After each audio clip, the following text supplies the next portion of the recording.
Live, this is the Crew Lounge, where knowledgeable people come to discuss railroading and model railroading topics. Pull up a chair and let's get started.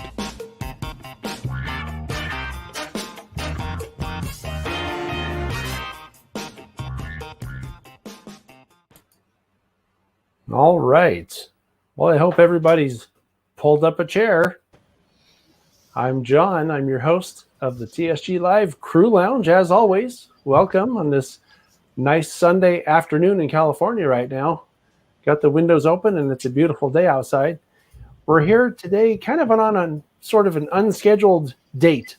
Usually we'll do our Crew Lounge discussions on the last Sunday of the month, but we have something very interesting happening later this month that I thought was worth talking about. So I've got some friends and guests here to talk about the Sugarpine Centennial, which is the Pacific Coast region of the NMRA's annual convention. And this is a show that's going to be on, I'm calling it a show because it's going to be a virtual convention. And it's happening on the 24th this month. And our purpose here today is to talk about what it is, why it's happening, and why you should be interested in joining us for it. So why don't we go to our panel, and we'll go to Milton first. Why don't you introduce yourself, Milton, and tell people what your part in the convention is? Hello, I'm Milton. I'm the treasurer for the Centennial Convention, and also I'm the creator and builder of the convention cars. And that's why I get to come to this show. Excellent. Walter, how about you? Sure. I'm Walter Mizuno, and I'm the co-chair and volunteer coordinator for the event, and I'm happy to be here today. Thank you. Excellent. Tom, you're next. Great. Thank you. I'm Tom Shara, and I'm the layout tours and the keynote speaker coordinator for the Sugarpine Centennial. Excellent. And Bruce, how about you? I'm Bruce Morden, and I'm the clinic chair for the Sugarpine Centennial. Excellent. Going to talk about some of the awesome clinics we're going to be seeing. Excellent. Definitely. I got a bunch of stuff to show. Very good. And finally, Phil. Phil at home. Hi, Phil at home. I'm here doing two things. I'm helping the whole committee work with the technology to deliver hopefully what's going to be a very different convention experience virtually for everyone. And also I'm the superintendent of one of the other divisions that is in the PCR of the NMRA, the Coast Division. So we're helping out together to make a great convention. Right. And so Phil and I actually are sort of in this kind of in the same capacity in that we're not in the daylight division of the PCR, but we're helping because we're working on the national convention together in the tech committee for the national convention.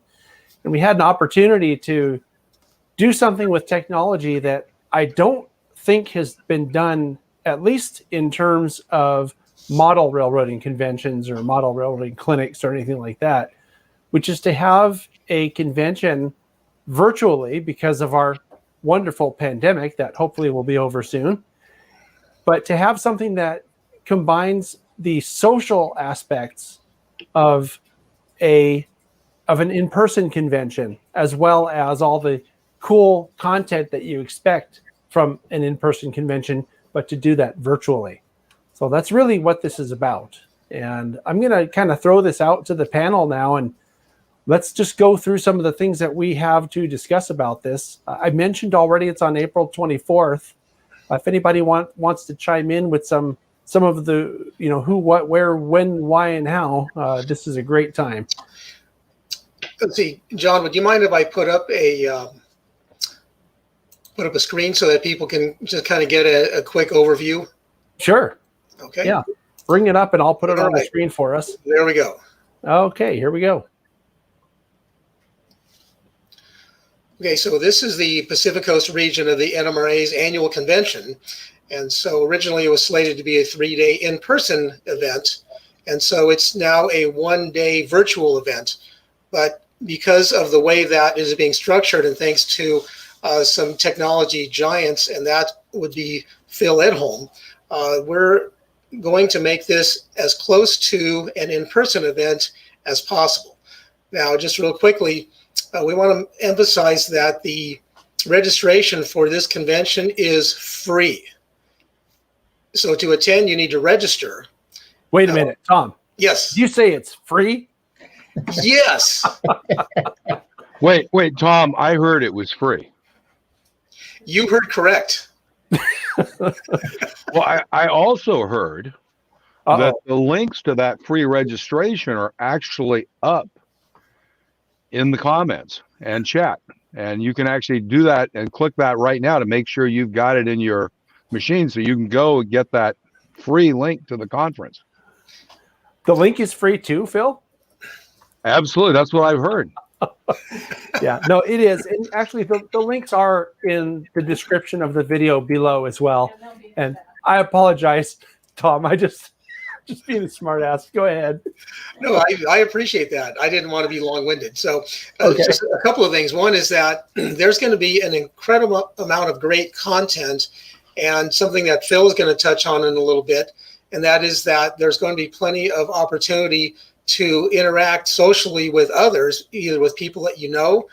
You have a chance to make new friends. There's going to be the ability to have chat sessions where you can talk with other people across the world about your favorite railroad or model railroad subjects. And something else we want to emphasize is that you do not need to be a PCR or NMRA member to register. It's open to everybody. Registration is free. Now, remember, you do need to register in order to attend the virtual convention.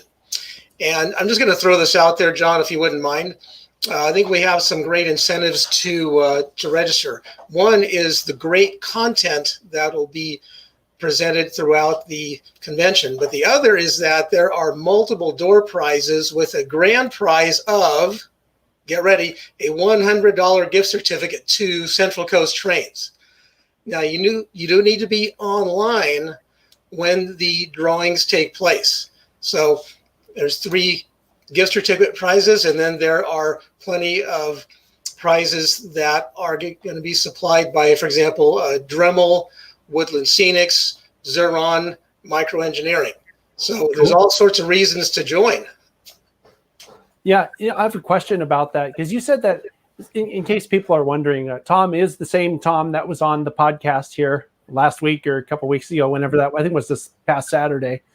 And you said that you had to be online, but I want to make sure that we're clear, not just to be online, but actually to be present at on the convention, because anybody could be online, but if they're not logged on to the convention, they'll never know that they won, right? And so, yeah, John, that's a really good clarification. Yes, you need to be online at the convention in order to be eligible for all the great door prizes. But more than that, there's going to be excellent content. And so this is an event that you want to attend. One of the things that you mentioned, Tom, I want to jump back in real quickly because I think it's a really important aspect about what we're talking about here. You said something about being able to meet people and socialize during the convention.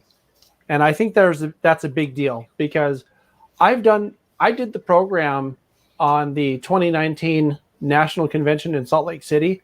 And during the production of that program, I talked to literally hundreds of people, and not a single one forgot to mention that they were there for that social aspect of the convention.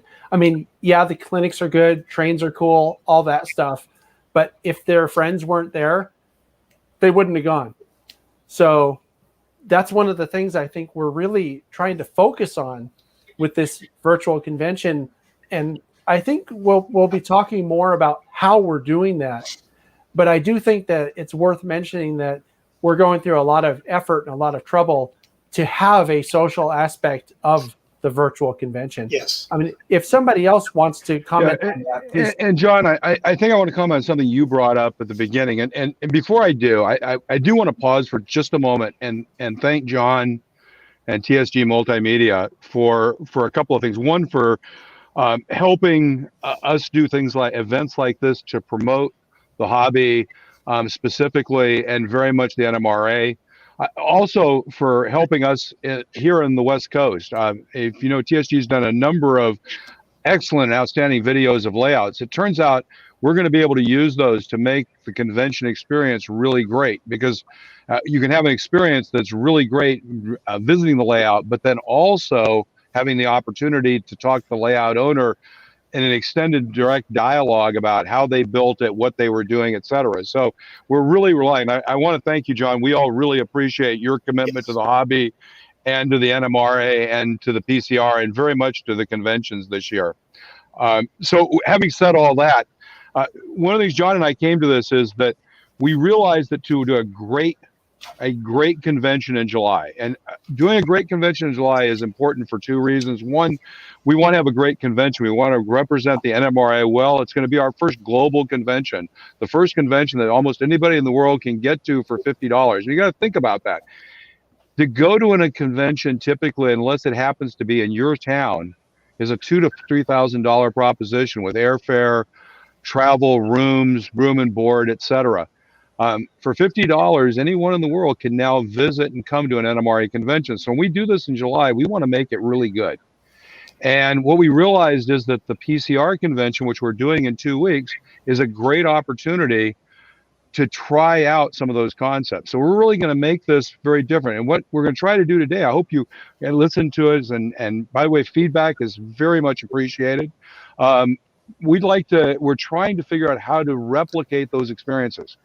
So if you, for example, are in a clinic and after the clinic, you want to talk to the clinician, you're able to go talk to the clinician right after the clinic. And then what if while you're talking to that clinician after the clinic, there are 2 or 3 other people talking to him, and you start talking to one of them, you realize you both have an incredible interest in 3D printing with resin printers, and he's got some stuff that you just love to talk about, and you're doing some stuff he wants to talk about, or she. And now you can go separately and have a separate conversation by yourself. That's the experience we're trying to replicate. So one of the things we talked through today, hopefully will convey to you how we think this is going to be a very different experience. It's not going to be either a Zoom meeting or an event like this. It's going to be something that's really going to allow you to participate, interact with people in very unique ways. Anyways, back to you, John. I get excited because I really am getting excited having. We literally yesterday did a dry run with the team for what we're going to do in 2 weeks and came out of it really excited about what I think we're going to be able to show you. So, John, back to you. Thanks. I feel like I'm on the news. Back to you, Phil. No, but thinking about that, though, one of the other things that, and part of the reason why I'm involved with this is that I have kind of a reputation for being pretty decent at video. And that means production quality. And some of the things that I've seen online aren't as good as we'd like to see them. And we're doing something with this PCR convention in a couple of weeks, as well as with the national convention in July, which is going to make sure that the production value is higher than some of the other things that maybe people have been seeing. And that is pre-recording the clinics as many as we can. And I think what that will do is it'll ensure that people can see and hear everything that the clinician wants you to see and hear without any problems with bandwidth or technical issues or anything like that, in a way that that still is like being at the clinic. Hang on for just 1 second. So I think that by doing that and then having the clinician available in what we're calling the clinic goes on, it's a breakout room in the main meeting, that you can actually get all of your questions answered, which doesn't always happen even at an in-person clinic. So I'm pretty excited about that. John, I think that was great. You were telling us a story, so this idea of pre-recording is very interesting, because when you make a pre-recorded video, you have a real chance to get it right. You're also able to, in Zoom, share a higher resolution pre-recorded video than you can in the meeting. Mm-hmm. But you were telling us about doing a video recently and what you found when you went back and edited the real time and all the uhs and the buzz and the unts and the whats and tell us a little bit about that. I thought it was really cool. Oh, the clinic that I was The clinic that you edited. Yeah, you edited. I thought that was great. Yeah, I recorded one of these clinics with one of the clinicians for the for the national convention a couple days ago, and when we recorded, the meeting was about an hour and 5 minutes or something like that, but it edited down to about 45 minutes. So that gives it a more concise feel, I think, to deliver the information much more concisely. So I want everyone to think about what John just said. So what he's doing is taking what you normally would have gotten in an hour clinic without being able to ask any questions, compressed it down to 45 minutes, and that's going to play, and it's going to be very great to watch. But if you have a question, you can ask it in the chat, and while it's playing, the clinician is going to be looking at the Q&A, and they'll be able to respond and say, so for example, you say, wow, I saw that can you had there, that oil can next door, that I've been looking for one of those, where'd you get that? And he can reply back with, because he can actually has the time to do it and reply to you, because he's not on the screen, it was recorded. And then after that, you now have more time for questions. And then I think John talked about something that was really important. We have a separate room area we're calling the main hall. And the main hall you can think about as a place you can go when you're not in a clinic. And off the main hall, there'll be a number of breakout rooms. It's one of the things that Zoom lets you do. So we'll have breakout rooms for different things. One of the breakout rooms will be a breakout room called The Clinic Goes On. So when a clinician gets done, so they play their recorded clinic, talk to you during that, interacting with, so it's a better experience there. After that, we have more time for questions because we've concised down the clinic and eliminated all those intermediate questions that tend to take it off track. And so we have more time for questions at the end of the clinic. And then if you have more questions still, you and the clinician can go over to this breakout room that's a part of the main hall called The Clinic Goes On and keep talking. So there's a real opportunity to have that experience you have at a convention where you go into the room, you watch the clinician. When he gets done, there's an opportunity to ask some questions. When it gets done, maybe there's an opportunity to go up and talk to them for a moment, and then you can take it out in the hall and continue the conversation. You're actually going to be able to have that same kind of experience here. And I think when Bruce talks, I think Bruce should tell us about some of the clinics. I think that's really going to be exciting. Sounds good to me.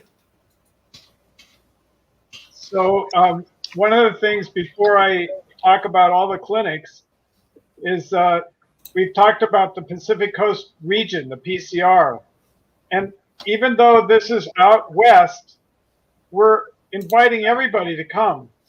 So if you live on the East Coast, this is your chance to come out without paying for travel and lodging and see some of the fun stuff that we do out here, from layouts to the mountains of the Sierra. Some really kind of neat stuff. So what I'm going to do now is share a little bit of the clinics. We called our convention the Sugarpine Centennial, and the reason we did was because back in March of 1921, a group of people started buying up lumberland in the foothills of the Sierra. And they incorporated their company, the Sugarpine Lumber Company, in July of 1921. So we're celebrating 100 years of this railroad and this lumber company. Originally, the convention was going to be in Fresno. And they built a huge sawmill in Fresno that I'm going to show you some aerial photographs in just a moment. But they had a common carrier called Minarets and Western. And they had these beautiful tank engines, 282s, and the name for the locomotives is Minarets, because that's the locomotive that made that railroad work. So this is a picture of the Sugarpine Railroad Company. This is up in the mountains. This was their company headquarters at Central Camp, which was the central location for all their logging lines.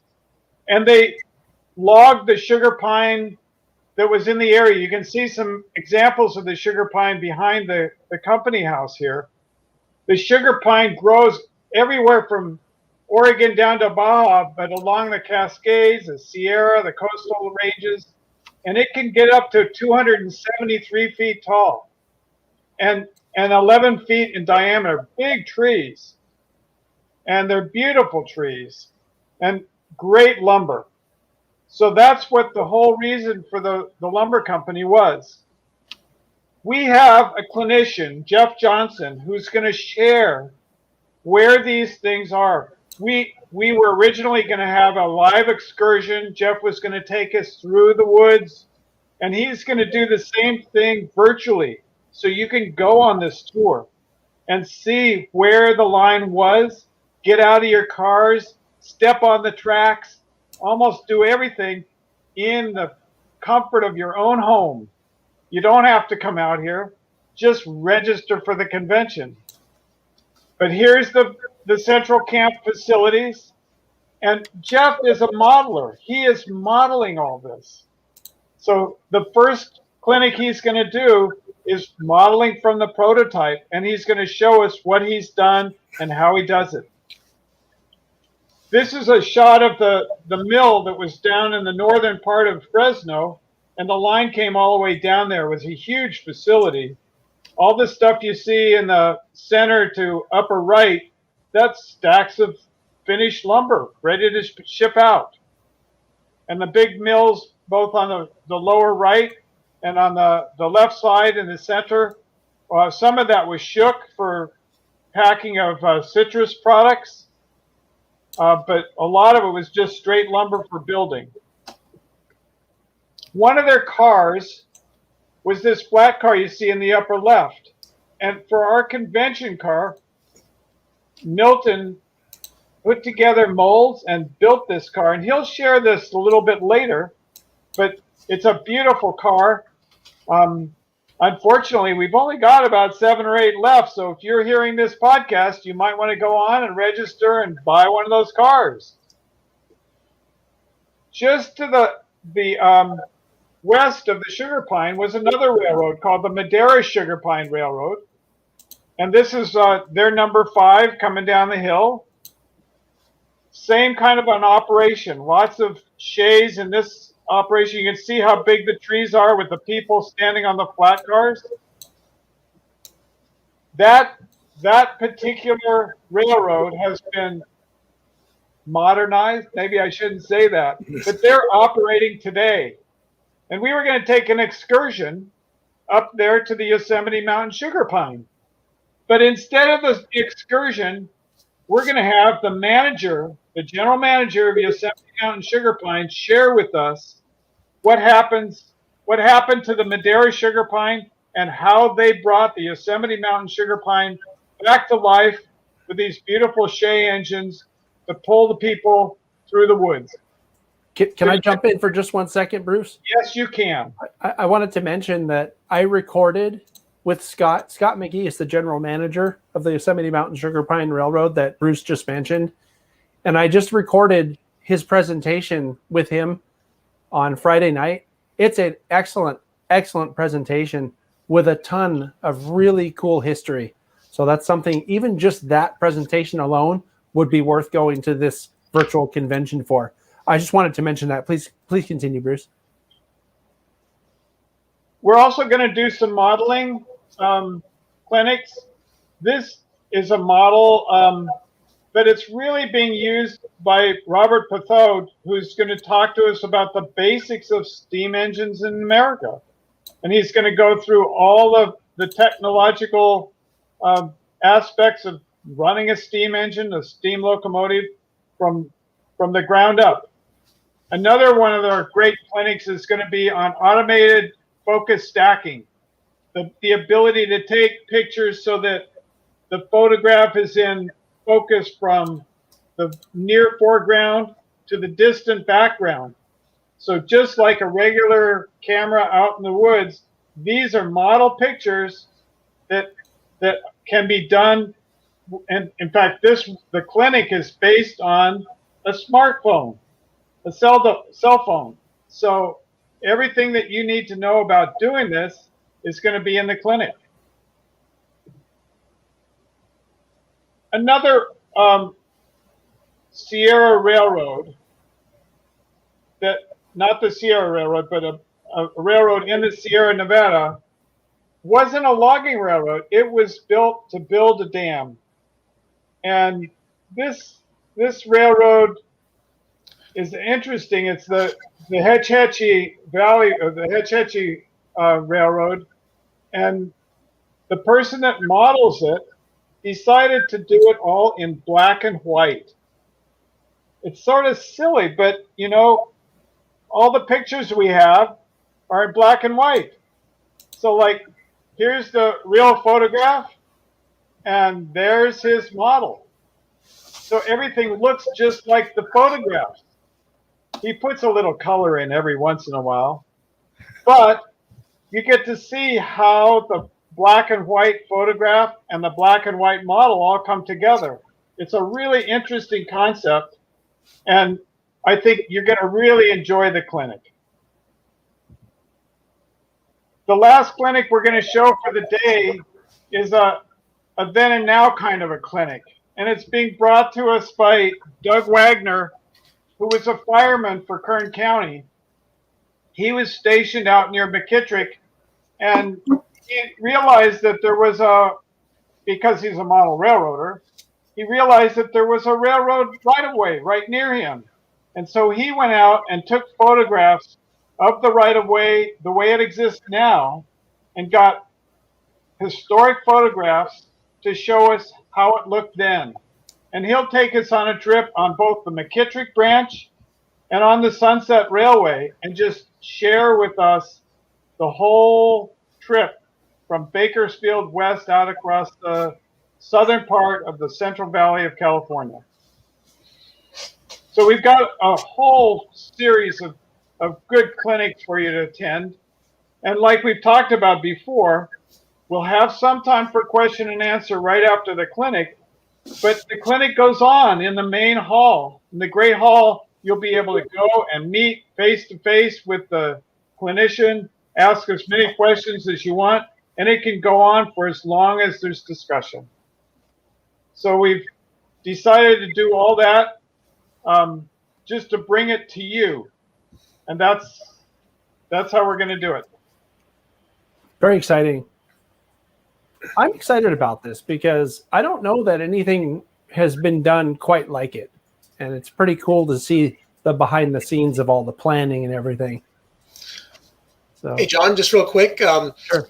Regarding the behind the scenes, we had a question that just popped up from a viewer, and he was asking how this is going to be done as far as if it's a Zoom meeting or what. So I was going to say, Phil, could you elaborate a little further on how this is going to be done? Yeah, so we kind of started looking at this. So, you know, background wise, my background kind of comes out of this industry. We're looking for was something that had really, I'll say, two characteristics. One was reasonable, because clearly we're doing this for free and there's not a lot of money to be had to do things. The second is, and within that we have to support, we assume, at least 500 people. And the technology we use now, we want to use again in the national, and there we're planning on at least 1,000 people in July. So with that kind of as the thought process for what we were doing, we kind of defined the technology options. But the second thing is that what we found was we went out and surveyed through the NMRA and talked to a lot of the other divisions around the country and around the world. We went and looked at how events were being done, and we found something very interesting. People are using Zoom. It's become kind of a de facto standard. By the way, that's true in the industry. It's become the de facto consumer standard. So one of the things we decided was we were concerned about changing technology too much, because, again, what we're not trying to create is the experience we have here, but a better and more integrated experience. So I'm going to share my screen, and we'll see how well this goes. And my screen should share, and I should then be able to get rid of that. And you should see a screen with a clinic track and a main hall. Does everybody see that? Yeah. Okay, so first thing is, by the way, you can see my change to our logo up at the top. We're not in Fresno anymore. We're going to be a global local convention. So what we've done is we're using actually the two parts of Zoom. What we're doing on the left for the clinic track, we're using the webinar function of Zoom, which is designed to do webinars. We've actually defined a number of roles because what we're really doing is producing a TV show, quite frankly. We have a producer role, a moderator role. We have an MC, the clinicians. We're sharing content. We are defining how to do that in a way to make it a really nice, seamless experience.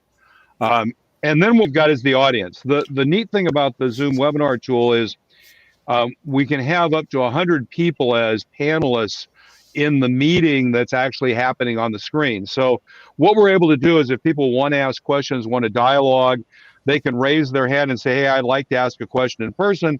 And then we can bring them up and have them be part of that conversation. So what we'll have is a series of webinars that'll be run in this technology. And it works very well for that. In fact, that's really what it's designed for.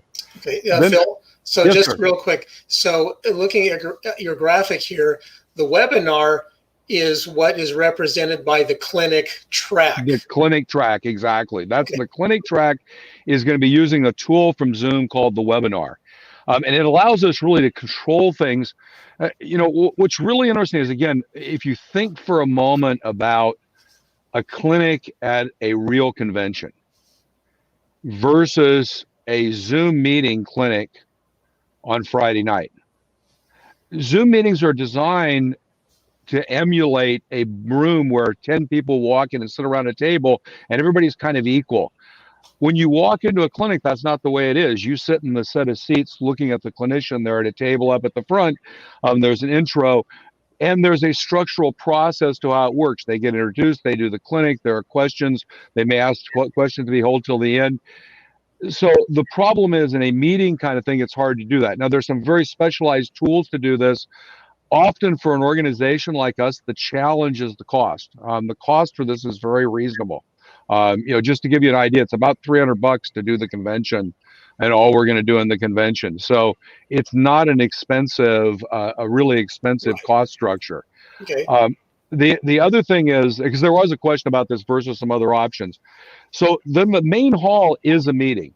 But when you do the 500 user license for the main hall, you get a lot of what are called breakouts. So if you've done this in a Zoom meeting, what happens is you go into the meeting and you're in the main hall. At the bottom, there'll be a button that says breakout. So you pop that and there'll be a number of breakouts and they will be named based on the convention agenda.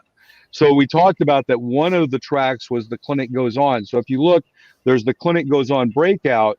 And what we've got is the clinic, and when it gets done, you can go to the same place because you only stay there for probably half an hour more. And then that same place can be used sequentially as the clinics happen. One of the things we're doing is looking at something like the OpSig will have a breakout. Looking at things like other breakouts, like cool tools. So an opportunity, for example, we have a both lunch and dinner break. If you really don't want to go have lunch or you can jag it, maybe go to cool tool rooms and talk about 3D printers or how you're using the latest laser cutter. So the idea is to create those. So this is kind of the way we're doing things. And I'll stop sharing and drop it back to you. Okay. So Phil, also from the standpoint of the audience, the breakout rooms are more or less like a regular Zoom meeting, right? Yeah, absolutely.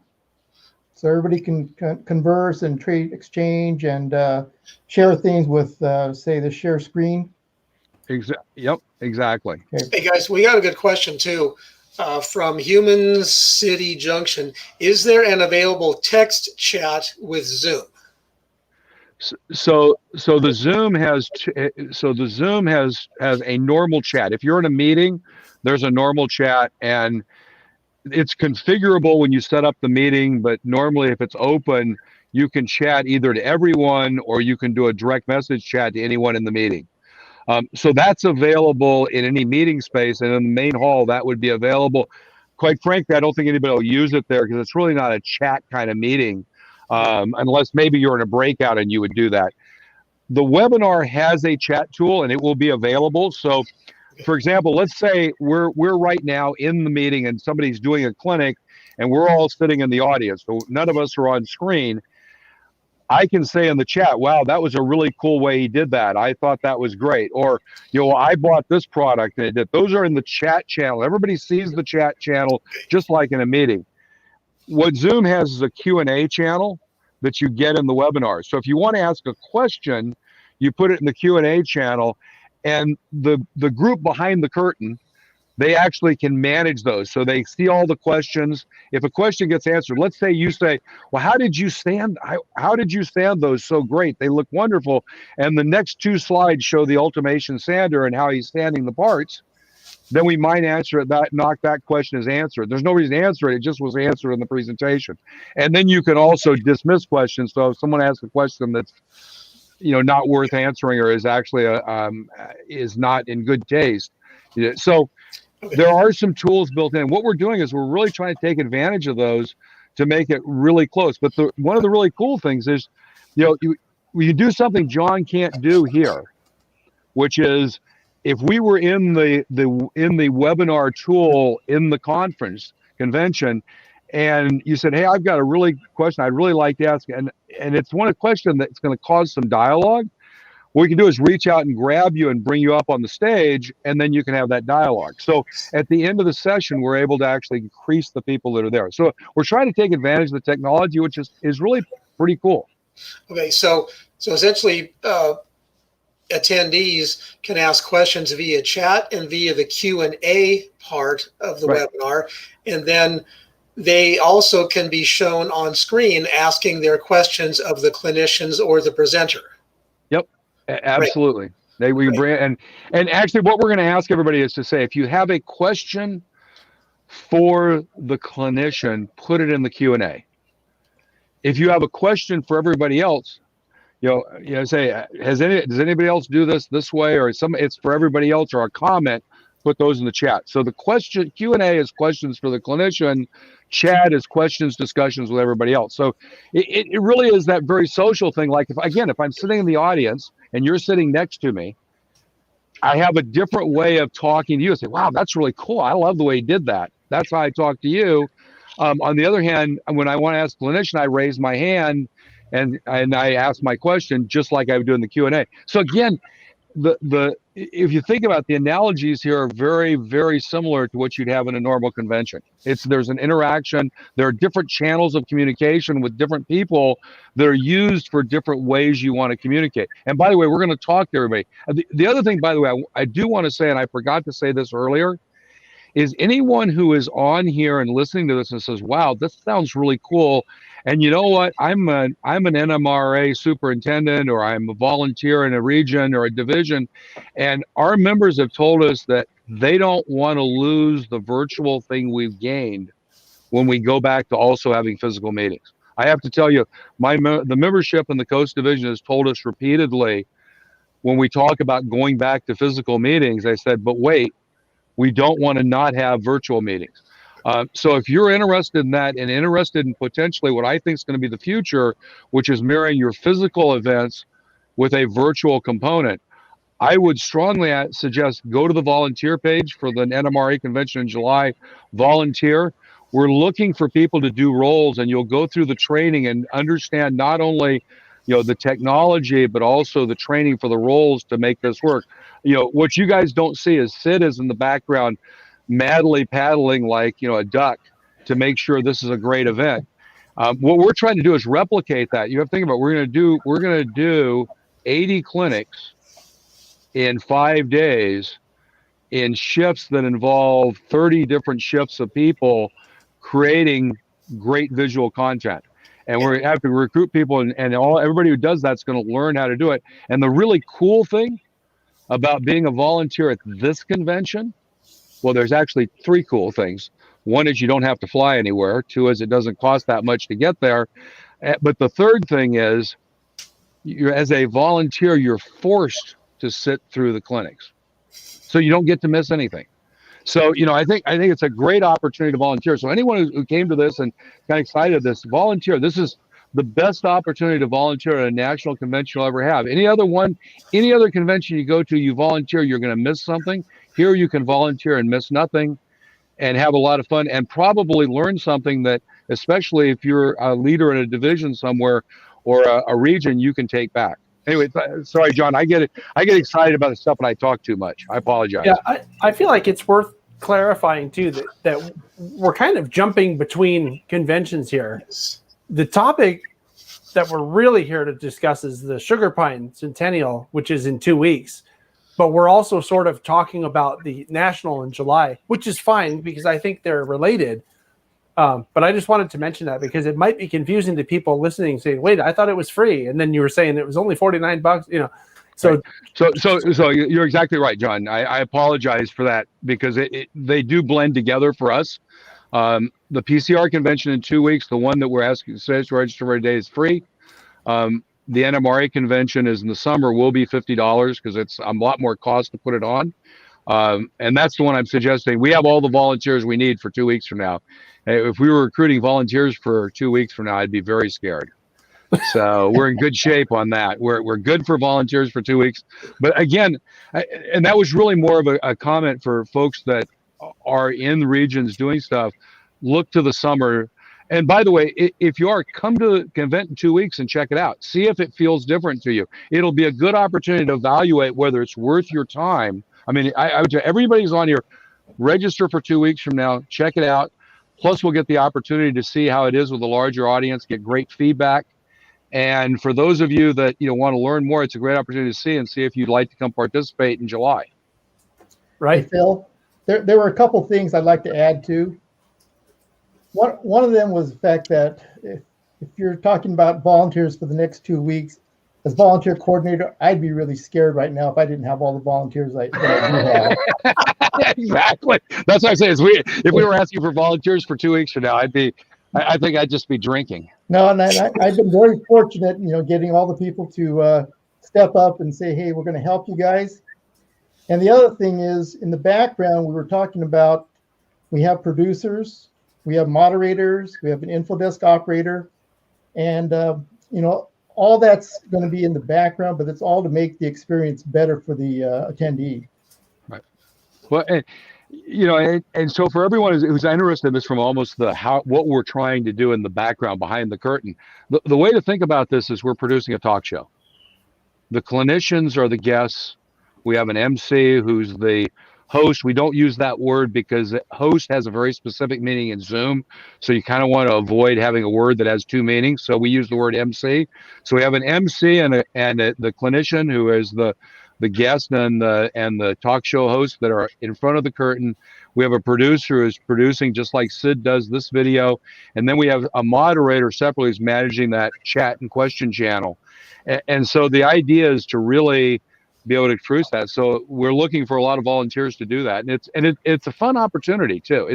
It's fun, and you're in the production of the event. So it's an opportunity to do something you kind of, most of us almost never get to do in our lives, which is play TV producers, right? But Phil, this is different from a talk show, because a talk show, most of the audience just gets to hear 2 people or 3 people talk. That's true. And this time they can talk directly to the people, and the people can talk back to them, especially in the breakout rooms after the clinic goes on. Yeah. So it's more personal than a talk show. Well, and by the way, that's the other thing is, if someone would like to at a regional level have a breakout room, contact who should they contact for a breakout room? That's probably a good question. For the Sugarpine or for the national? For the Sugarpine. If someone says, hey, I'd like to try doing a breakout room about some topic, well, we can have a breakout room. I think breakout rooms would be great. So for example, if you've got a region and you want to have a breakout room here with us, come do it. I think that's a cool idea. The idea, so by the way, the way to think about the breakout, we can have 100 rooms on 100 topics that anybody can go to. And that's, it's a way to think about, what would you like to, I'd love to have a cool tool room. And then maybe certain times with that, somebody says, I'll be there for half an hour. And anybody who wants to talk about 3D printing, before we started talking, we were talking about how to do layer alignment in 3D printing. If you're interested in that, it'd be a great time to come talk about it. It's not a clinic. It's more of, like we'd say, we're going to meet in this room at a certain time. So we create these new ways of communicating, getting great ideas exchanged. I think the best thing to do would be to simply go to the Sugarpine Convention website and then look up the various contact information pages that are available, and then just shoot an email to whichever member of the committee that you want. And it'll get routed to the entire committee, and we meet every week. So hopefully we should be able to arrange something like that. You know what I think is really cool about having breakout rooms with little topics like that? And this could be for Sugarpine or for the National, is that if you have a obscure thing that you're interested in, you might think you're the only one who likes Pickett. I mean, whatever it is, it doesn't matter. You're going to find that somebody in Australia is into the same thing, and you're going to find that there are other people that are equally weird like you are. I think that's great. Well, we do have people coming in from Australia for this, so it's good analogy. And Canada. Right? We have a fair number of Australian watchers on this channel too. So it's I think it's cool though, because one of the original things about almost a year and a half ago, we did a live presentation from the California State Railroad Museum. That was a panel discussion like this that I alluded to a little bit earlier that Bruce was on. And one of the things I told the people that I know who are involved with the LDSIG and the OPSIG locally here, I told them, what's the one thing that you can't do when you're doing a live event, with in-person event? And that's your audience. Whoever's there is your audience. When you go on a virtual platform like this, there's no limit. You're not limited to the occupancy of this theater. You're limited to how many people can watch or can participate. What was it, Phil? 500, I think, was the license for. We bought for this event. We bought 500 seat licenses for both the clinic track and the main hall. So if we have up to 500 people logged in, that's not registered. We're doing the registration stuff. So this is actively online. If we have 500 people, it'll be a very interesting discussion about how well this kind of an event can do. I'd be surprised, but we plan for it. I'm sorry, go ahead, John. Yeah, the point that I'm making is, as someone who is pretty involved with promoting the hobby, okay, that's me. That's what I do. That's what this channel's about. That's one of the huge things that the channel's about. That excites me because you are reaching a far larger audience by being able to do something virtually. Yep. So that's why I'm like, oh, this is cool. Sorry, Tom, please continue. With all of this excitement, I think I'd like to put up the registration page, if you wouldn't mind doing a quick screen share, just so people who are watching can see what it looks like. Sure. Okay. I've also shared the URL several times in our chat. Okay, great. I'll put it up again, so in case anybody's interested in logging on there. So that's the registration page. Now, what this does is this links you over to the sign up form. So, in fact, one of the viewers said that the registration was easy. The only thing that he needed his NMRA member number to plug in. But just so everybody knows, you do not have to be an NMRA member to register. And again, the registration is free. I want to ask you something too, because this is something I would think about. Anytime I see, just sign up for an account or whatever, I think, oh, great. What are they going to do with my name and information? So what's going on with that? Is it going to be shared or stored, or are people going to hear back, hey, join the NMRA? No, like that? Good question, John. So the information that is gathered for the purpose of registering attendees is not shared with anyone. It's not shared with the NMRA. It's not shared with the PCR. It's not shared with the FBI or the CIA or the DIA, for that matter. Okay. Your information is kept private. What about the Russian secret police? Well, If they want to register, they certainly can. They might No, even but like to. I think that's an important thing to make sure people know, because seriously, I always am worried about data mining or whatever they call it, and I don't want to get signed up for a bunch of junk if I go to sign up for something. So just people know this is not, you're not going to be solicited for something else. No one's going to charge you. Frankly, I'm a little bit confused by the comment that someone needed their NMRA number. You don't have to be a member. So is there actually an NMRA number for the sign up? Can you put 0 or what? If you look down at the bottom of the screen that you're sharing, you'll see a checkbox for NMRA member or not a member. And, yeah. So that's it. And just as an aside, the first convention I ever registered for was the Sierra Memories meet, which was in Fresno back in 2008. And so that information, from my standpoint, it was never shared with anybody because I had never received any spam or any offers to refinance my mortgage or offering me property off the Keys of Florida. So your information is safe. Right. So you'll probably get a couple of emails after you register. And so this will be just as an FYI, they will all be associated to the event. Zoom will generate if we want it to, and we're talking about whether to do this or not. And it'd be interesting in the comments. You guys can comment on any of this that we're talking about. If we put the emails into Zoom, they will send an invite email that includes like a calendar item. So, for example, in the morning from 8:30 to noon, we will be in a webinar that will have a specific URL, the thing you click on the web to join it. And so we're trying, one of the things we found when we did the dry run and talked to a lot of folks, people want to have that available in different ways. So one of the things you will probably get on Friday will be an email that will have the times and the URL to click to join the meeting at different times. So it'll be very simple as an email. Right.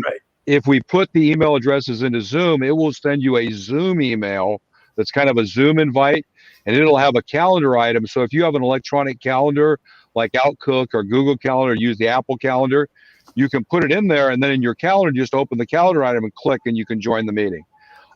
So you may get a couple of 3 emails from that.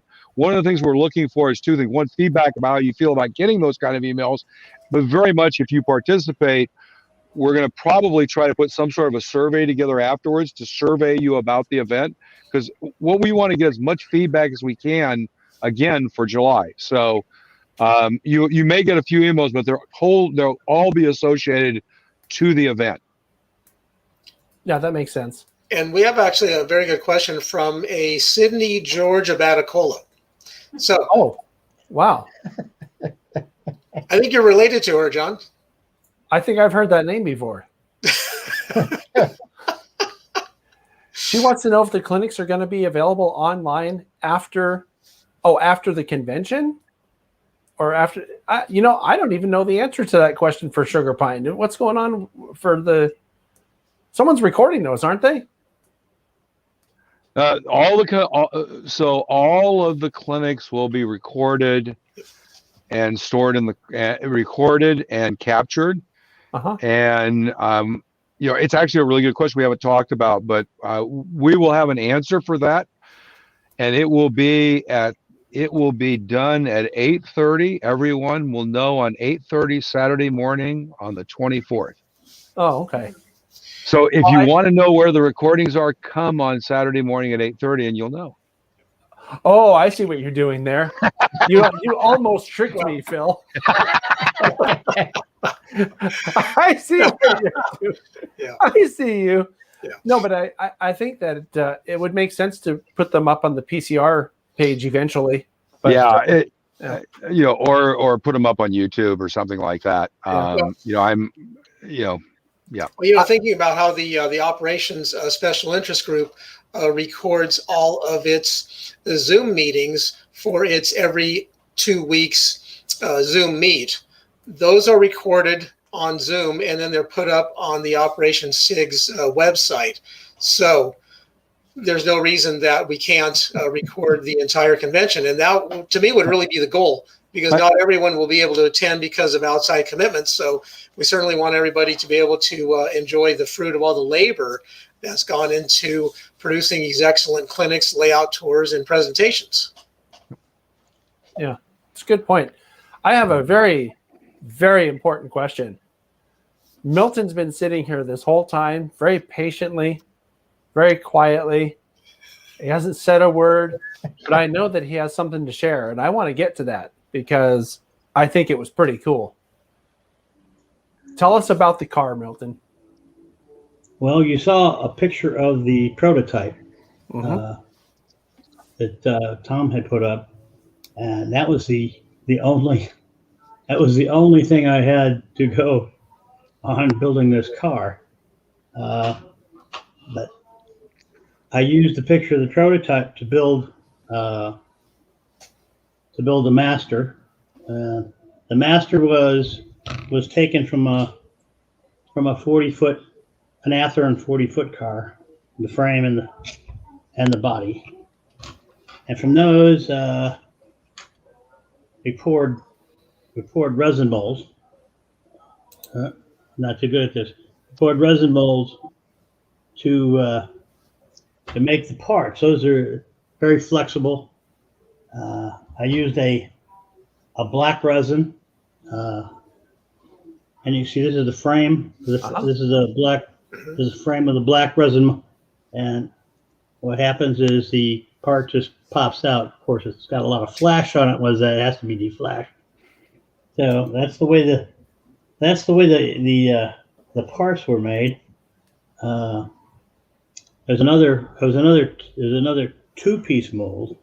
There's another two-piece mold that goes together to make the underbody parts, and those are put in a mold and rubber band together, and the resin is injected into the mold with a syringe, and that makes the brake gear, the tank, and the triple valve, and the other thing. This is the body. This is a body that came out of the mold. It's been deflashed, but the body fits in the lower. It's poured in the lower mold like this with the weights. It has a bunch of buckshot in it, and after it's poured. I thought that might make it easier for you to see what you're showing. After it's poured, then the other half of the mold is taken over and it's flipped over and poured on another resin, and that makes the top part of the car. So the top part of the car is a gray resin, the bottom part of the car is a black resin. I did that so I didn't have to paint them. From that, this is a picture of the crate, and this crate I was using as a catch-all because I just poured extra resin from when I was pouring other things in it, and you'll notice it has a layer of shot in it before it gets to the bottom, and that's the weight for the crate. So the crate's weighted and the car is weighted, so they run fairly decently. The rest of the car is it has Tichy truck frames. It has KD wheels. It has KD couplers, and it has a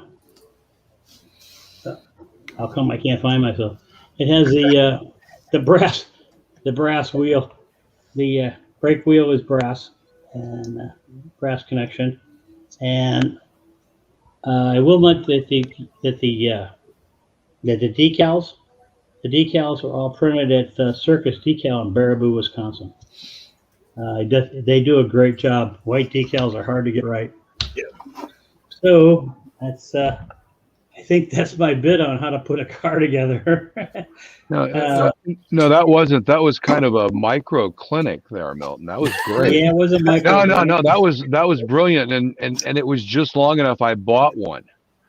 So, and I'm an O scaler, and I didn't buy one because it's HO and all that, and it was like, and I have a convention car. I find it here somewhere. Oh, here it is. So I actually have. I'll put this up so you guys can see. So since we're doing a PCR convention,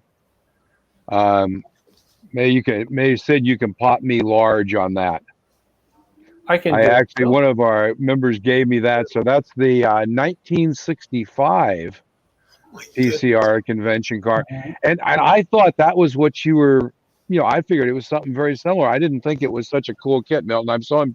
I'm really impressed. Like I said, I didn't plan on getting one. I went and bought it immediately. So if anybody isn't buying them on here, I guarantee you there won't be any left in about 20 minutes because that was too cool.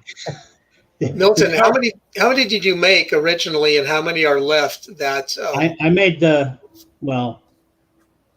at least 32 because I made 30 that went to the convention, and the two cars that I have in front of me one is the first car I built, which was the prototype car, and then the second one is the last car I built. But I made 30 cars. There's only 7 left. So this is more rare than a brass locomotive. The way, it's pretty rare.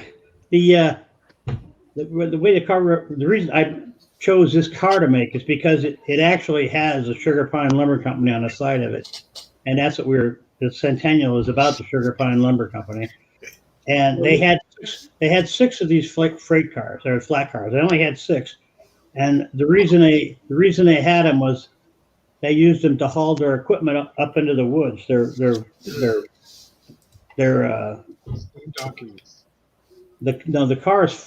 car is fully built. It's not a kit. It's fully built, decaled, and painted. All I had was a black and white picture, so I know the bottom of it was black. I kind of guessed. I figured the top of it is a lighter color, so it just must be rusty steel. Okay. So I just painted them rust. They had steel floors.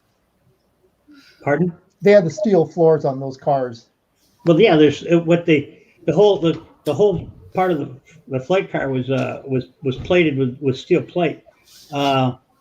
These were these cars were designed to carry 100,000 pounds. They're a heavy flat car. Very cool. I'll make another plug too, because Milton's going to be on Meet the Modeler segment at the convention. You can get more information and talk to him a little later at the convention. Yes. I'm on the how to build cars convention. So Milton, sorry, how many cars are left that people who are interested in the convention can purchase? How many are left that they can buy through the website? Well, it depends on whether Phil actually bought one or not. There's 7 cars. Of course he did. There's actually 7 cars left. Do you want me to screen share the receipt through PayPal? No, there's only 6 left. Is your credit card number on there, Phil? Guys, I'm really serious. This was a thing where I read the thing and it said convention car, and it was like, I don't really need a convention car. I'm an O scaler. I wouldn't run it. And then Milton, you went through building it, and it's not a convention car, and it's a custom hand-built car delivered after a specific prototype that's really cool. So yeah, it is. That's how can I not?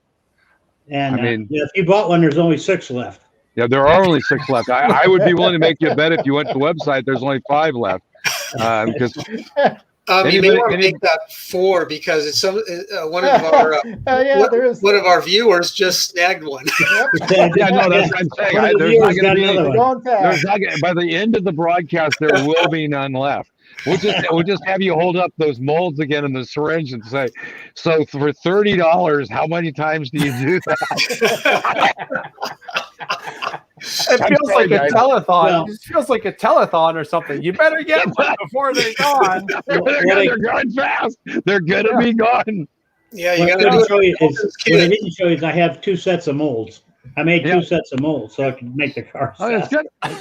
Yeah, we could have a screen counter up here with the number left as it goes down. It could be like QVC. Well, who knows, Milton? This could become a business. Westerfield that makes all these really great resin cars for very specific prototypes that are not available. That could be your new business. I will tell you. I don't know how many people would really buy a Sugarpine. I mean, it's decaled already, and well, you get to put your own number. Like 3 of the cars that are left are already numbered. There's a 1, 2, and a 1, 2, 4. Okay, well, somebody else. Okay, you know what? The count Rest of the cars because someone else has bought one of the cars. Yeah, I know. Somebody else just. Oh, but yeah, we're going to be in trouble here. No, they're going to be those guys. Those are a collector's item. That's going to be a real collector's item. No, that's great. Yeah. I feel left out. I didn't buy one. Better get on there now, John. Well, actually, John, I'm running our show. You need to talk to Bruce. He bought 2. okay. I'm not letting go of mine. I know what Bruce is doing. He's buying them now because he's going to sell it on eBay in a couple of years for $300 or $400. Yeah, Well, John, you're more than welcome to buy one, John, for at least $200. Yeah, thanks. I appreciate that, Tom. John, I will say that I think the best way to make the hobby unenjoyable is to try to turn it into a business. Yeah. I mean, it's just so you built 30 of those, and you were building 30 of them and deciding, is it worth N dollars a piece to build 30 more, or 100 more, or 200 more, and think about how it's a real challenge. Well, the convention actually wanted me to make 50, and they're not that easy to build, so I built 30. That's what I was saying. It takes time. Sorry, Milton. The real question, though, is you should have numbered and signed all of them. You know what I'm saying? Because there's a limited run, right? It's not like like the artist who does only one actual painting and then they do a limited number of prints, right? We just got a message from the webmaster of the Centennial. He says there's only 4 cars left. 4 cars. So by the way, John, I always like kind of the movie analogies. There was a movie called Notting Hill. And there was a great, in the Notting Hill, there was a thing where he had a book, and she says, well, it's signed by the author and the lead actor, and his response was, well, yeah, but if you could find one that's not signed, it's worth an absolute fortune. So Right. The idea of signing things is but no, Milton, I think that's a brilliant car. I didn't realize how neat it was. I have done other this is a total resin car. And Nice. it's a lot more complicated. You can't buy this car. It's in the UP Heritage Fleet, and the only way you could get one is OMI made a brass one, but they're $500 or $600. But Well, John can afford that. yeah. Oh, yeah. This car did win a blue ribbon in the 2019 PCR convention. Oh, cool. So I made 4 of these. That's nice. And they didn't last. I put them on eBay, and they're all gone. Oh, so you're the one selling on eBay. I thought that Bruce was doing that. No, I've sold cars on eBay before. Yeah. Anyway. Well, look, we're at let's see, 8 minutes after the hour, which means we have about 22 minutes left. I do want to invite the viewing audience to type their questions in our live chat over here if you have any relevant questions for our panel. I do also think this is going to be a really cool event, and I didn't sign up like on the site, but I'm helping. So I should probably still sign up, huh? You should. Well, they'll probably let you in. For free. Only because it's not. No, I think you should sign up because John, if you don't sign up, you won't be in the block of emails that'll get the regular emails. You'll just get the emails that come for being a panelist. Right. So, Right. yeah, Well, Yeah, I got to tell you guys, I'm pretty excited because the part that I'm going to be doing with Tom, we're going to do the live. What do you call that? I guess it's a panel discussion, right? When we're going to be talking to the layout owners. Yes, it's the layout owner live panel Q&A. I'm excited about that because I saw both of the layouts for the guys that I'm going to be talking to, and they're both really good.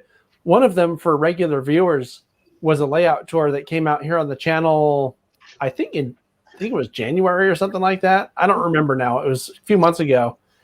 And it was the one with Glenn Sutherland and his Sierra Railway 1923. It's a really cool layout.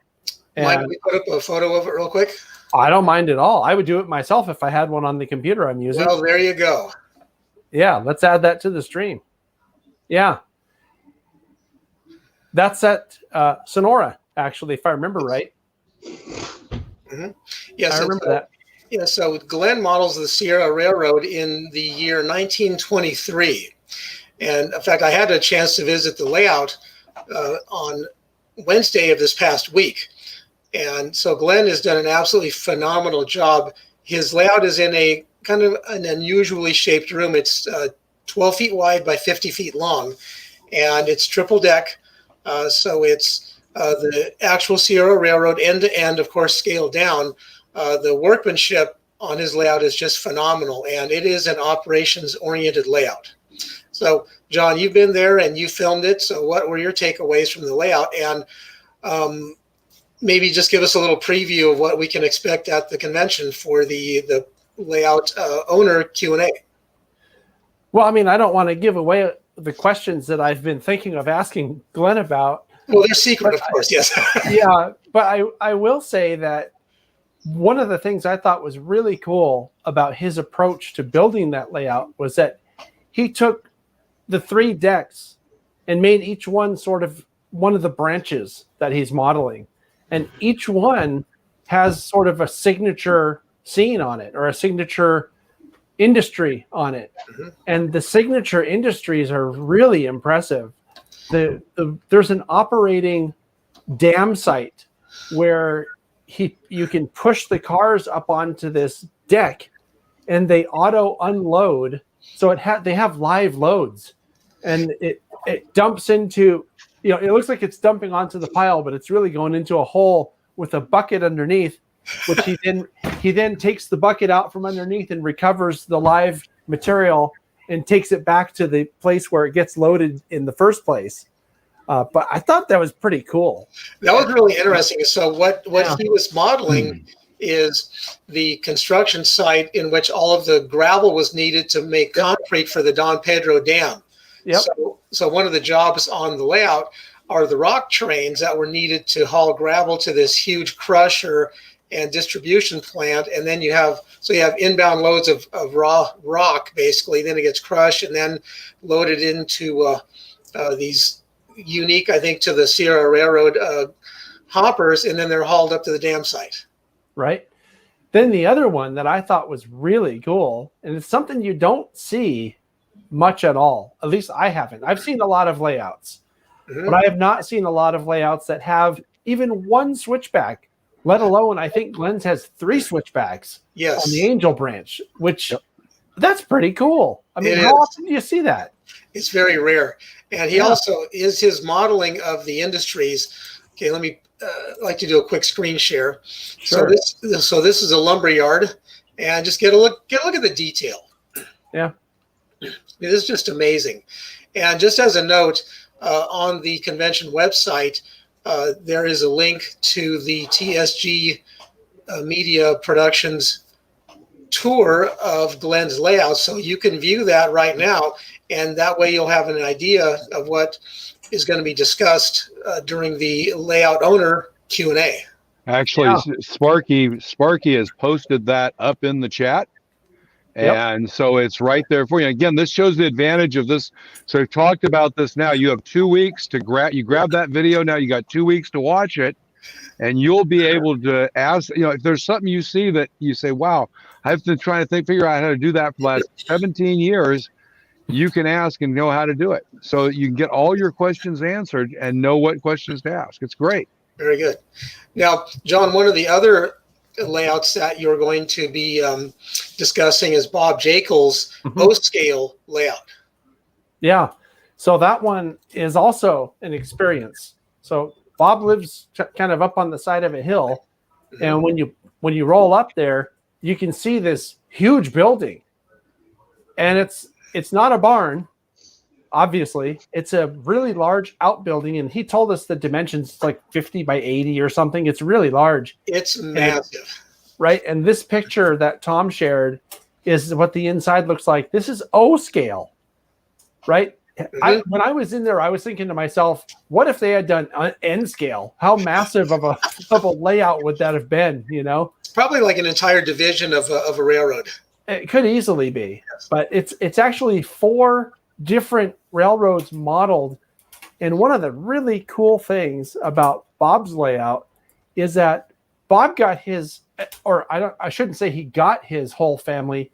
His whole family was involved in it. And if I remember right, each one of them has their own railroad in this layout. So his wife has her own railroad. He has his own.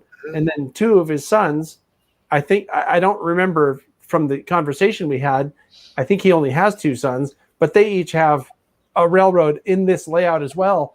And they do it as a family event. Like they use it as almost like an excuse to get together because they don't all live in the same place anymore. Well, it's good. A good thing it was a family event because all of this trackage required the cutting and installing of 80,000 plus ties for the track. Wow. Think about that, 80,000 ties. So this is an enormous railroad, and it's also very realistic. A friend of mine whose wife, when she first saw this scene that we're looking at, it's Chicago, and this is the stations that are in the Chicago area. And so this friend's wife recognized it immediately. She says, "Oh, I remember that building. That's right by Dearborn Station." So Bob's craftsmanship in being able to create a scene that resembled what people actually saw is just absolutely amazing. And so there's a video that is linked on the website to Bob's layout. It's an in-cab, as in locomotive cab, tour of the layout. And so Bob is going to be interviewed during the convention. And so I'm sure he's going to get plenty of questions like, how did you do this? How did you do the lighting? How did you conceive of all this? And so I know, John, you got plenty of questions for him, and this layout's a masterpiece. Yeah, something I'll tell you that I think is really cool is that I have plans in the near future. I got my first vaccination shot last week. So another few weeks from now, I'll get the second one and I'll be good to go. This is what, rabies or what? Yeah, no, distemper and worms. Okay. Yeah. So we have plans to go back to Mariposa, and we're going to do a layout tour in the future of Bob's layout. And there's one more who's, I think, if I remember right, the guy's first name was Tom, and I can't remember his last name, but I've also corresponded with him. We've just been waiting for the pandemic to be over. We're playing it safe. Oh, that would be Tom Sobolewski. Yeah, he has an ON3 layout in coarse gold that features some very fine craftsmanship. Yeah, so it should be good. And that's kind of a spoiler alert for people that are watching the channel on a regular basis. Layout tours are going to be coming back. We have some plans actually to come visit you, Bruce, at some point and do some layout tours down in your area. So it's coming. Sorry, it's not about the Centennial. I just got off on a tangent there, guys. Sorry about that. Oh, but we do have 2 other layouts that are going to be on the panel. Oh, that's right. Maybe Tom talking to them, about Rob Briney and Jim Neal. Yeah, Jim Neal's. Right. So why don't we, John, okay, if we talk about the other 2 layout owners that we're going to discuss? Yeah, we should do that. And then before we're done, I also want you to talk about the keynote speaker, because I think that's also a very important highlight that we should Okay, share with people? great. Well, why don't we talk about the other two panelists for the Layout Owner Live Q&A? Is that all right? Oh, yeah, Okay, so let's do a quick share screen. sure. All right, so Rob Briney of Clovis, California, models the Southern Pacific and Santa Fe branch lines that radiate out of Fresno, California. So his layout is set in the 1970s. And so the Fresno area is, along with the Central Valley, considered the agricultural capital of the world. And so these branch lines that you see serve multitudes of agricultural and other industrial customers throughout the valley. So Rob models the lines that you see that are highlighted in red. So his lines run from Fresno to Clovis, up to Del Rey, Sanger, Reedley, Dinuba, and Ivanhoe. So he's done this on a double-deck HO layout that is in a 13-foot by 22-foot room. And let's see, I'm going to do another screen share if that's okay. All right, so here we go. Share. All right, here we go. So this is looking at, on the right, lower level, that would be Clovis, California. On the left lower side, that would be East Fresno. Upper right, that would be Sanger. And then if you look in the distance, you can see a bridge that's crossing over a doorway. And that would be the Reedley Bridge, which the Santa Fe and SP used to get into Reedley. So this is a really unique layout. It's, benchwork is of interesting construction, but I'll let Rob talk more about that when we actually get to interview him. And I think we have one more picture of his layout. Let's see, here it is. Okay, quick screen share. Okay, so this is overlooking the Ivanhoe area. This is on the upper level. In fact, the guy on the far left, Bob Sexton, is a very fine videographer, and he is producing the layout video for the next of the tour, and that would be Jim Neal's HO scale Tehachapi loop layout. Cool. All right, so let's bring Jim up. All right, so here we go. Screen share. Let me get my mouse over. All right, so I like the live commentary as you're getting it done. That's it's on the fly. So so Jim Neal has a partial mushroom multi-level layout in Madera, California. And so he models the SP Mojave division running from Bakersfield to Mojave. And so his model railroad is set in the 1970s and during the time of year when everything is brown, kind of like you see in the picture here. So let's see, let's bring up a couple of shots of his layout and let's see. All right, here we go. Let's put this one up. That's pretty cool. It's the other season as opposed to the one of the world famous. Oh, that looks like the same picture. Okay. A little technical difficulties here. We need. I think we need. Here we go. I think we need a better producer, which would be me. Okay, here we go.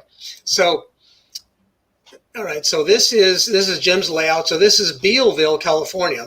So for those who may not be too familiar with the run, the line runs from Bakersfield eastbound over the Tehachapi Mountains to the famous loop over to Mojave. So this is maybe about midway through the run from Bakersfield to Mojave at Bealville, California. So this is on the lower level. And so you see a Southern Pacific freight train. This is headed timetable eastbound towards Mojave. So his layout is, it's 100% operational as far as the trackage goes.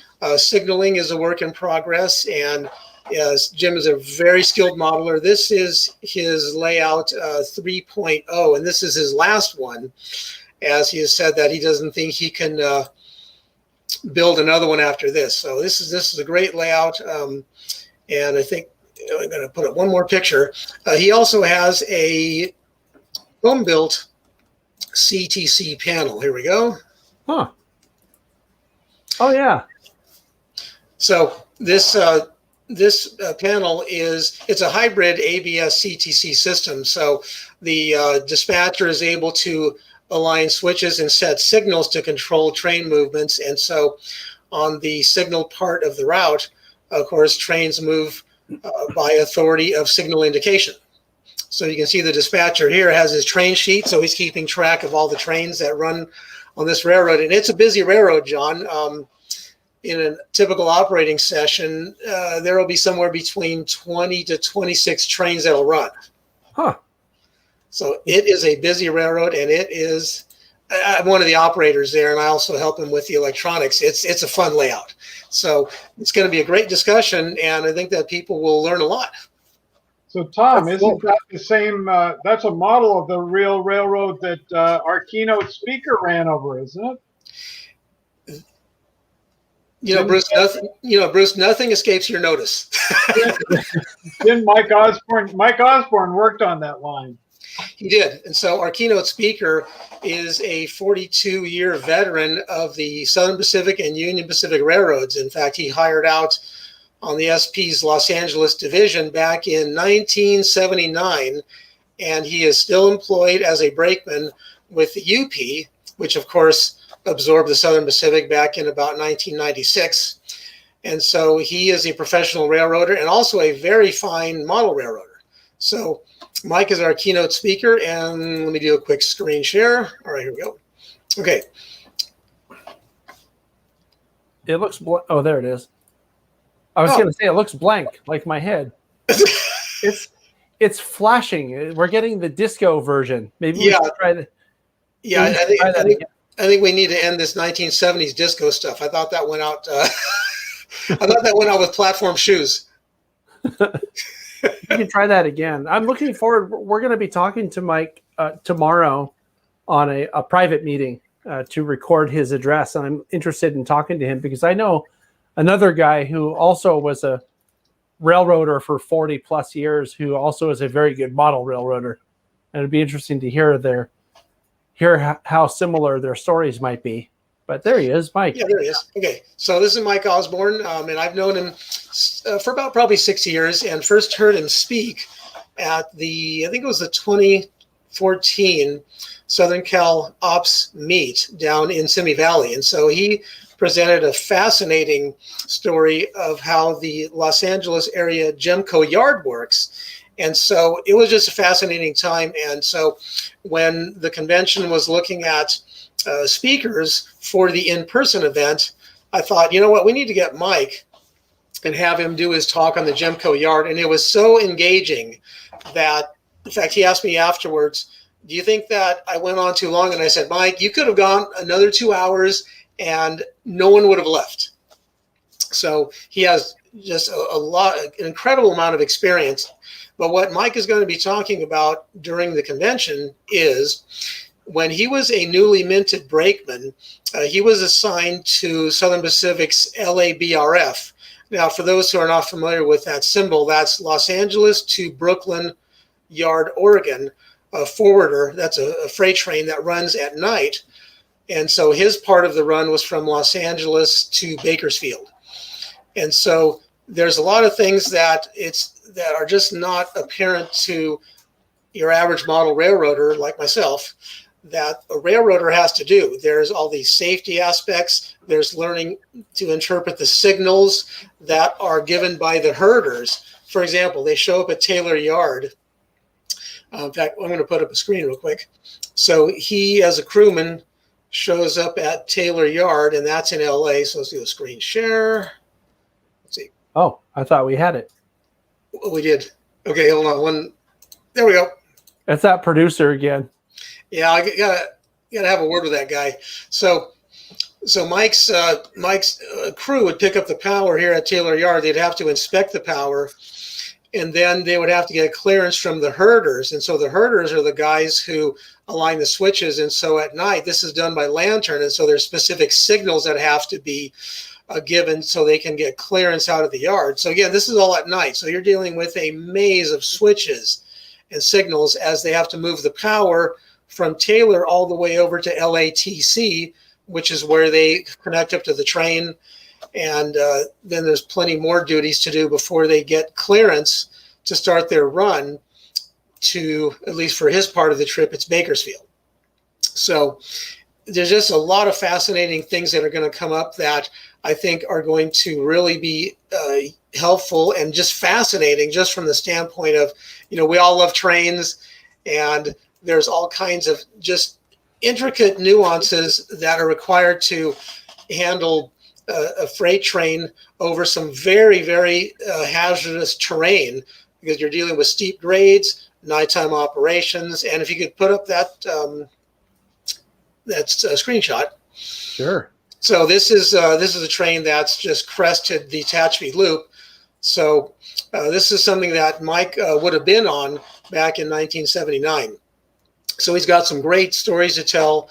In fact, he has a really funny story about the crew vans that the SP calls carry-all. And so it's going to be a great time, and really looking forward to Mike's speech. And I definitely want to encourage everyone to attend. This is going to be a great keynote speech. You're going to learn a lot, not only just from the standpoint of being a rail fan, but what you can apply to your model railroading. That's one of the cool things, I think, about guys who've been on the job who now do model railroading. Not just what they incorporate, but more importantly, or more interestingly, I think, what they don't incorporate. Right?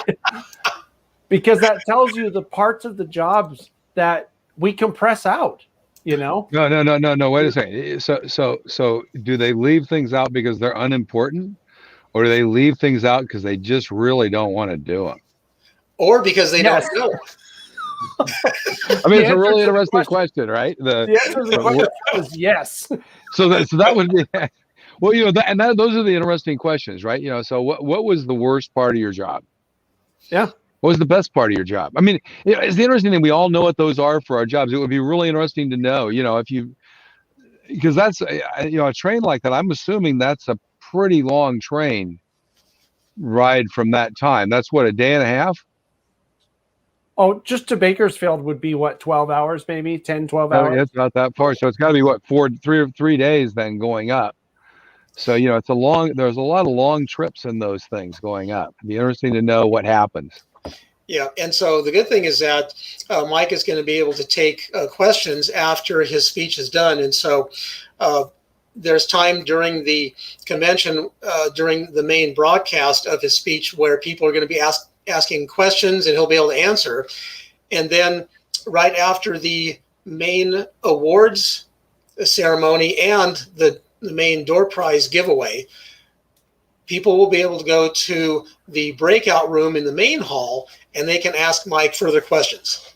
John, maybe we shared the agenda? Maybe we should share the agenda. I don't know that we've actually shared the agenda with the times on it, and just talk very briefly about what time everything starts, and kind of that the times are Pacific times. They're out here in the West. Yeah, for sure. It might be a good idea because that'll kind of get you a feel for the flow of what's going to happen, and you can relate it to your time zone as well. I hear someone clicking around. I hope that's someone trying to grab it so that we can bring it up on the screen. Well, yes, I am. And so just a second, and we will do a share right here. All right. Oh, it's the slow producer. Oh, I'm sorry. Yeah. Well, actually, the producer hasn't had a pay raise in years, so that's probably why. Well, we're going to double your pay for this show. Thank you. So free, huh? Okay. Okay, so I see one coming up from Phil. There it is. Should I bring that up? Okay, there it is. Yep. Go ahead and bring that up. So there we go. Why don't you guys can talk about it a little bit here, and the times on it. Okay, so I was going to say, we haven't heard from Walter for a while. Walter, you want to just take us through the topics? Sure, we can do that. If you look at you woke him up, Tom. Pardon? He woke you up. Hey, just call me the crew caller, all right? I was so engrossed in Tom's description that, you know what, I was entranced. Entranced, or were you sidetracked? No, little railroad lingo there, yeah. Bada boom, right? Yeah, but seriously, folks. Yes. Where So are the anyway, drums when I need them? we will start at 8:30, but you can log on at about 8 o'clock in the morning. And that's And 8:30 Pacific time. So Correct. if anyone's from the East Coast, that's 11:30 your time. Yep, and our folks out there in Hawaii are 3 hours behind us. So we've been through that with some of our volunteers. We had to make the time changes, make sure we're all on schedule. Yep. And so anyway, we'll start at 8:30 with the actual program. Bill and I will welcome the people who are attending that day. Bob Pathaud will be giving the first clinic of the day, and you can see it's the basics of American steam locomotives. And what's not shown on this chart are the breakout sessions that follow typically after each of the presenters get done with their presentation.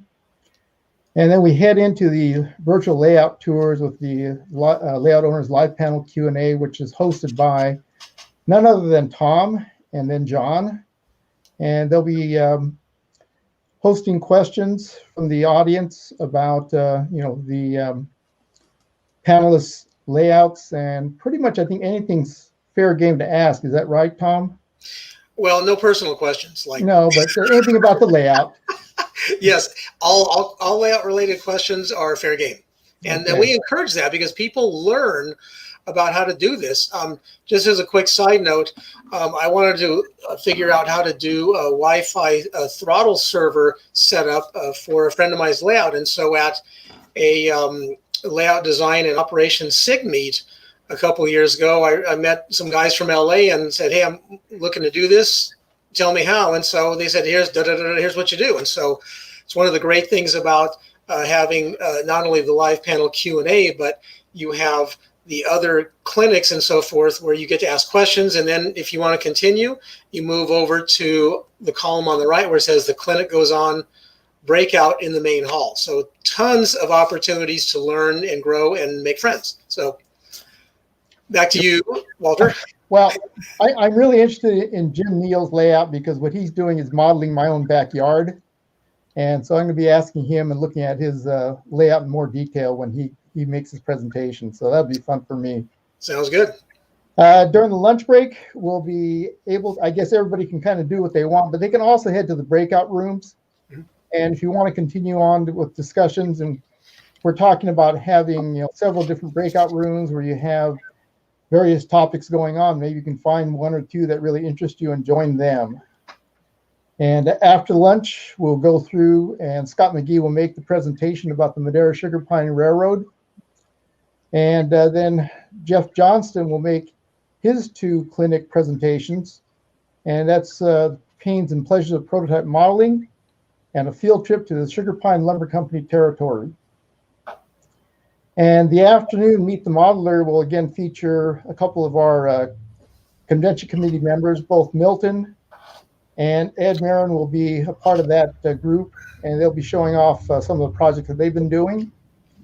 And Ed Marin will follow that with his focus stacking and low perspective smartphone photography. So that's an interesting clinic that I'll be attending as well. And if you note in there's a couple of door prize drawings. So that's the second one of the day. The first one's back up at the virtual layout tours and layout owners live panel Q&A.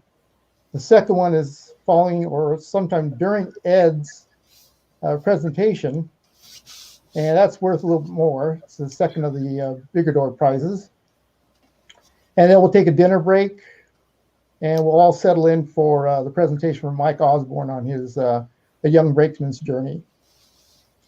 So then we get to the PCR awards presentations, and Bill and I again will be co-chairs for that event, but we'll have several different people on stage with us, and it'll be interesting to see, especially for those outside of the PCR, some of the things that we award and the people that are doing the great things in our hobby.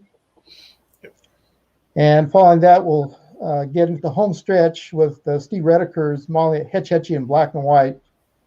And finally, the latter part of the evening, Doug Wagner, who's got a really neat presentation on the Sunset Railway and the McKittrick branch. And I've sat through that before, and it's really a great clinic. So if anybody is interested in what goes on in the Kern County area, that's a great one to attend. And pretty much we'll be all done by about 9:30 or so. And that completes the entire day. Yeah, the only thing is that for the Sunset Railway, that probably clinic will go on. We'll have that set up to go on for at least a half an hour afterwards in case there are more questions. So yeah, it's. By the way, what I want to say, it's absolutely brilliant increasing the door prize as it gets later to keep the East Coast people up and keep their interest up. I'm totally impressed. I hadn't noticed that till just now you're talking and thinking about the time zone thing, and it's impressive you thought that through. That for you on the East Coast, there's incentive to stay up late. Hey, John, can you put up the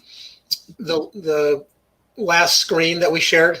There's a question from one of the audience that I think might be better addressed by having this graphic up. So the question was asked, will the breakout rooms be open the whole day? And so looking at the schedule, you see the clinic goes on breakout in main hall, and we see that we have these times that the breakout hall and main hall are open. So Phil, do you want to address that just a little bit? Yeah, so the idea is what we're going to do is we have the breakouts will be there all day.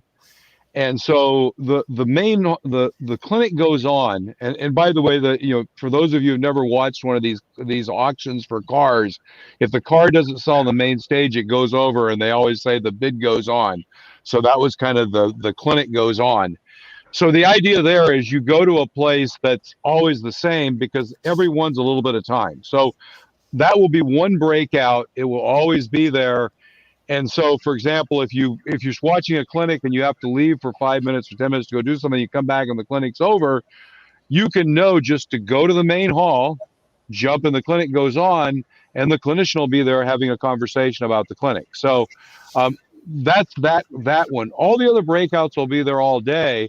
So you can use them in one of two ways. If you happen to meet somebody in a clinic and you start talking and you want to go to a breakout room, go jump in a breakout room. We'll have an info desk. When you go to the main hall, there will be an info desk, and the info desk will be an operator, and there'll be somebody there. And if you come in and say, hey, well, I thought there was a breakout about layout design or something, which one is it? And they'll be able to tell you which breakout is, for example, the OpSig or the LDSig breakout. The other thing I'd really encourage people is if there's a topic you're interested in, and you like to have a breakout, like I said, the concept of cool tools to me seems interesting. And so I probably will have a breakout called cool tools.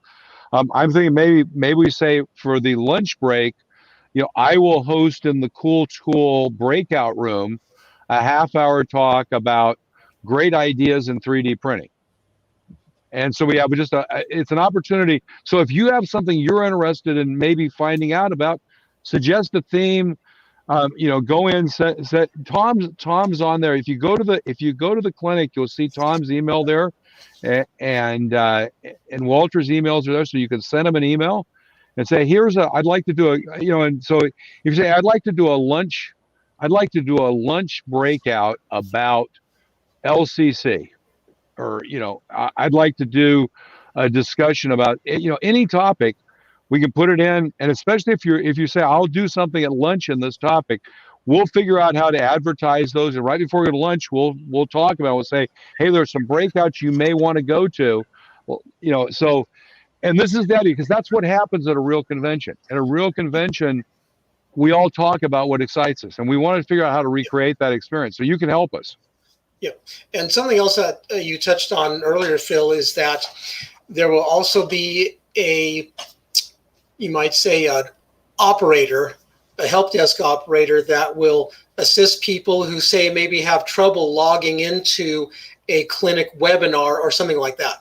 Yep, exactly. So help will be available all day, so that, and when we were doing our test run, we had a couple of people who maybe dropped out or didn't get the link correctly copied or what have you. So there will be an info desk operator all day available to help people just to navigate the site and to get to the right clinics and breakouts and so on. And by the way, what I do for these things that I've done some of these is go in your bookmarks in your browser, pick your favorite browser. They all work pretty much the same. Go in the bookmarks, create a bookmark tab for PCR convention. And when you get the bookmarks, when you get all the URLs, link them and put them in your bookmark tab. That way you've always got everything there. You'll know exactly what it is. And so you'll be able to know exactly where to go. So, it makes it easy. And that's the idea, is just where you'll get those things and figure out which one to go. Because it's really no different than getting the map. I mean, the thing that's interesting is we think about this technology, we're trying to make it so it's no different than when you go to a convention, you got a map of the hotel. And when you've got to go to a clinic, you got to figure out which room the clinic's in. We're just going to give you some maps to the hotel. That's all we're doing. Just think about it that way.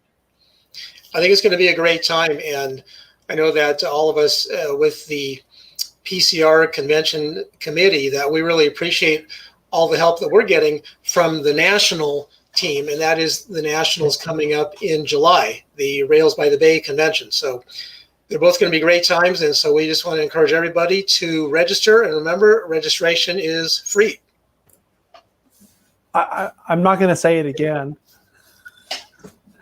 Did you say it's free? Yes. Yeah. No, I think it's important because, it doesn't matter where you are. It doesn't matter, if you can afford it, because everybody can afford free. It's going to be fun. And I know that a lot of people have been working really hard to make it as good as possible. So that does matter. Yeah. And, with all these stimulus checks that have been sent out to millions of people, this is, I think, the PCR's way of stimulating really the global railroad economy, if you will. Oh, so they're going to actually be able to spend their money instead of spending it on a convention. Wow. That's really generous. They can spend more money on their model railroad activities, and this convention is free. So I have to say I registered for the convention, and I got a refund. Thank you, a convention organizing committee, and I bought an ultimation sander with my refund. So I get to go to the convention and have accurate sanding. And stimulate the local economy too. And so, well, the Canadian economy more than the local economy. I guess that's the North American economy, so that's all a good thing. But it's really cool. I mean, I think you can't forget that you get to do this. I mean, and what's interesting, I watched as you went through the layouts, and my reaction was I lost going physically to all those layouts in 2 weeks, because I would have been there for 3 days and before and after, and we would have had a great time running around and seeing layouts. But quite frankly, I'm willing to trade that off so that all the people around the world, and if you have friends and you came, send your friends an email, send them a link, tell them to register, because they're going to see some really cool stuff, and it's a great time to participate. Yeah, this convention is really Central California showing off its best to the rest of the world and sharing it with them. And Central California, by the way, is the coolest part of California. They don't have the questionable people from San Francisco and all those Hollywood people from Southern California. Just the cool people live in Central California. Hey, wait, we want everybody to attend, so forget what he just said. Well, I live in Northern California. So no, it's great. Yeah. Oh, sorry about that. I mean, not that you live in Northern California, but what you meant, Phil, was all those crazy people around the Bay Area, right? Right, exactly. No, it's a great area, and you have some absolutely amazing layouts. It's and that's one of the great things. The great things about a virtual convention is, more people get to see what other people are doing and how things are different. And I have to say, every time I've gone to something like this, I learn at least 3 or 4 things that are really, really, really good things to learn. So, and you also end up making some really great friends. And so that's one of the neat things about the hobby, is that since I started attending model railroad meets back in 2003, I've just made some great friends and learned a lot. And so it's a really great hobby that encompasses just about every discipline you can think of. So we're definitely looking forward to the convention, and people will definitely be able to be benefited by having a time of learning, growing, making friends, and renewing old friendships. Yeah. Well, I alluded to it in the top of the program when I was mentioning about all the people I talked to at the National in 2019. And that absolutely was the theme. It was people came for the trains, but they came back for the friends. And I don't know if there's something to that, but I think we should probably wrap things up here. So is there anything else anybody else wanted to add before we do that? Well, I just want to say thank you, John and Sydney, for hosting us. This was a great time, and we really appreciate all the efforts that you and Sid have put in to promote the hobby. Well, thank you. It looked like you were going to say something, Milton. Someone did ask how long it took to build the car. Oh, I didn't see that. How You long didn't does see it take that? to build the car? Yeah, well, I built them in groups of 5 or 6. It takes about 2 weeks to build 6 cars. So it's hard to put a time on. I mean, the first car took almost a month to build, but after when you get it down into a pattern, it didn't take near as long to build it. But it takes about 2 weeks to build 6 cars. So that answers the question, I hope. It actually only answers half the question. That's just the delivery time. And the question is, how many hours out of the 2 weeks were spent at a desk to complete 6 cars in 2 weeks? That's actually, I think, the other interesting side of the question. And he'll deal with that at the convention. And you'll talk to that at the convention. That's a great answer too, Todd. So we will come back to that when Milton's at the convention. We'll be able to talk to that in the steps that were there. Well, it wears a number of hours every day. I mean, when I was making those cars, I wasn't doing any other model railroading than making those cars. And I don't work, so I was working 5-6 hours a day on them. Pretty good. What about you, Walter? Do you have any final closing comments? No, just encourage everybody else to show up virtually at our convention. And thank you, John and Sydney, for having us on. Well, thanks for taking the time to come. I think it's a good event that's worth talking about and making it public because it's a virtual event. Anybody watching the video can come to it. I think it's awesome. So I think, Tom, we had your final comments. Do you have any final comments? Final? No. I think we should send it over to Bruce. And I don't really have anything else other than just to repeat the encouragement to register for the convention and come and join us on the 24th. Awesome. Phil, do you have any final comments you want to? Sorry, I was commenting in the text. No, guys, I think it's going to be a wonderful. It's going to be a really great event. I think you're going to get to experience things in a new way beyond kind of what we've seen of experiencing a layout with a video. It's going to be, I think, a great event. So look forward to meeting everybody there. Cool. And I want to tell you guys, since we're all here, that I've really enjoyed working behind the scenes on it with you guys. Everyone's very cool. It's making me want to come out to the valley and do some layout tours there. Maybe we'll figure that out at some point too. Well, there's some great layouts here, and also some really great rail fanning to be done here too. Right? Yeah. You're always welcome. Cool. All right. Well, with that, then I'll make myself larger here and sign us off. So I do want to thank everybody for watching. I want to thank everybody for all the panelists. I'd like to also thank our moderators in the live chat for keeping things on track. And pun intended, I guess. And also like to thank our top secret co-producer over here. That's always very helpful to have someone monitoring things and keeping things going in our live chat too. And last but not least, April 24th, the Sugarpine Centennial. Be there. And the links are in the description. I've posted them many times throughout on the live chat. And last thing I do want to mention is that we have N-Scale Friday coming up this coming Friday, followed by a product spotlight on Saturday. And then after that, our next live show is going to be with Michelle Kempema on the 21st. And we should have, actually, I don't remember who all is going to be there, but we do have some people involved with the Sugarpine Centennial that are going to talk about as the convention gets closer.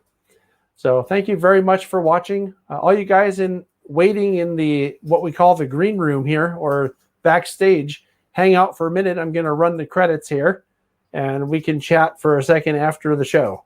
So thanks, everybody, and I'll see you soon.